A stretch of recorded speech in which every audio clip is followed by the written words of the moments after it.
Back. Let's take a look at some of our regular features now. Slightly late, but all the same, we still want you to engage us. Our question of the day this morning is, a teacher found guilty of sexual misconduct relating to the job will now never be able to work in a public school in South Africa again. This is under the new employment rules from the Department of Basic Education. So what do you make of this? This, of course, along with a few other new regulations that were gazetted on Friday.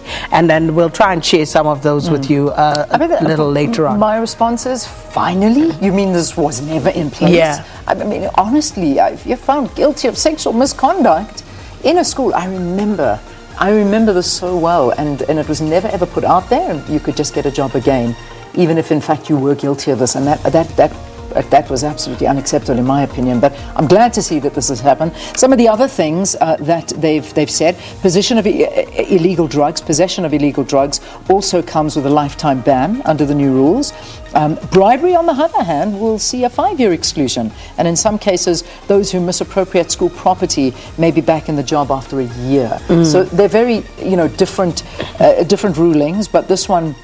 Certainly the sexual misconduct relating to the job is, I think, a great victory. I mean, this should never have been allowed in the first place. But looking forward to hearing from everyone. Speaks to issues where, sometimes people don't, or should I say, we don't pay sufficient attention, and processes and systems don't work as they should. For example, that sexual offences register, remember, you would imagine that these things would carry a lot more weight in our society than they actually do. But let's hear from you at Morning Live SABC. What's your response to this? All right, so let's look at some of the trending topics, and this still is, just remember, we arrive when we do in the morning and we go through what is trending, and these are them, and this is still right at the top of the trends list. So that's something that people are speaking about a lot, and this is justice for Lulu. And it is a statement that basically came out saying another life bites the dust at the hands of a homophobe.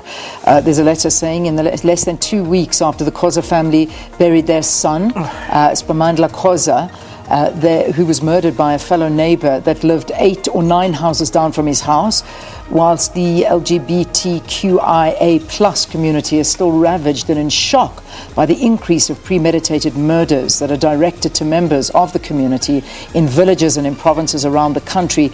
They say they go to bed tonight yet again with our hearts filled with agony, feeling like prisoners in our own homes and public spaces because of Andile Ntuhle, who fondly known as Lulu, who has succumbed to death at the hands of yet another homophobe in Uitenhage in the Eastern Cape. So that's that letter that's doing the round. I was just reading it to you. Goes on a little bit more. I don't want to read the whole thing, but now, of course, that has led to this hashtag Justice for Lulu and this issue of homophobia. And that's Lulu. That's obviously a photograph of Lulu. So just again, a very sad state of affairs when it comes to this. Indeed. Hashtag Black Coffee and hashtag Entle also trending all of last night. And the continued woes in this particular public breakup, and the separation between the actress and the superstar DJ. And now Entle, I believe, has applied for a restraining order against Black Coffee, allegedly for assault. And it's just, this one just keeps churning on. And people coming out, basically disgusted at the actions of Black Coffee and siding with Entle on this one for the most part. So this is why the two of them are trending.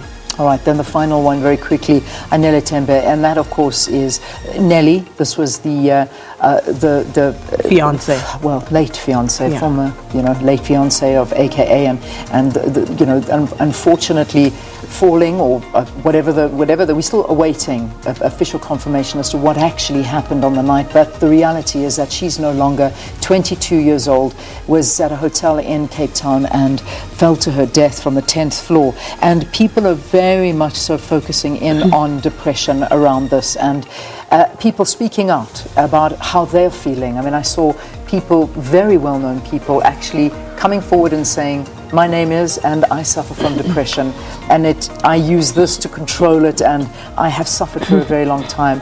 You are not alone. And that's kind of a conversation that has been happening a lot over the last 3 days now, 2 days, and it's just been quite humbling to read. People who you think not in a million years would suffer from this are. So don't be fooled.